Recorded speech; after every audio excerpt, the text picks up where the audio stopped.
Comilla ideal কলেজের বার্ষিক ক্রীড়া ও সাংস্কৃতিক সপ্তাহের শুভ উদ্বোধন করা হয়েছে।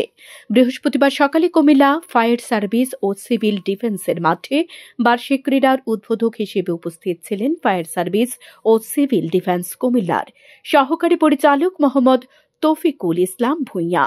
উক্ত অনুষ্ঠানে কুমিল্লা আইডিয়াল কলেজের প্রতিষ্ঠাতা ও অধ্যক্ষ মহিউদ্দিন লিটনের সভাপতিত্বে উপস্থিত ছিলেন কুমিল্লা আইডিয়াল কলেজের সভাপতি শাহ মোহাম্মদ আলমগীর খান, প্রত্যয়ের নির্বাহী পরিচালক মাহমুদা আক্তার, কুমিল্লা আইডিয়াল কলেজ পরিচালনা কমিটির সদস্য আব্দুস সামাদ।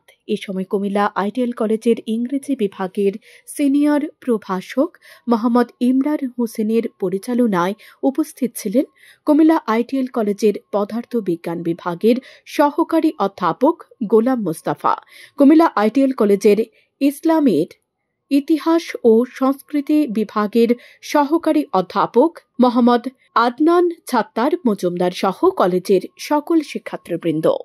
প্রতিযোগিতার মাধ্যমে তাদের সাথে আমাদের একটা প্রতিযোগিতা হয়, প্রতিযোগিতার মাধ্যমে ছোট বড়ের সাথে ভ্রাতৃত্বের বন্ধন স্থাপিত হয়। এখন এই ভ্রাতৃত্বের মাধ্যমে একটা প্রতিযোগিতার মধ্যে নেতৃত্ব তৈরি হয়, যেটা আমাদের বর্তমান বিশ্বে বর্তমান বাংলাদেশের প্রেক্ষাপটে সবথেকে বেশি প্রয়োজন। আমরা বর্তমান যে রাজনৈতিক প্রেক্ষাপট, বাংলাদেশের যে রাজনৈতিক প্রেক্ষাপট, আমরা যারা ছাত্রছাত্রী আছি সবাই এইটাতে গুরুত্বপূর্ণ ভূমিকা পালন করছে, বিশেষ করে নেতৃত্বের পর্যায়ে, যেটা আমাদের প্রধান উপদেষ্টা মহোদয় বলতেছেন নতুন বাংলাদেশ কারা করবে।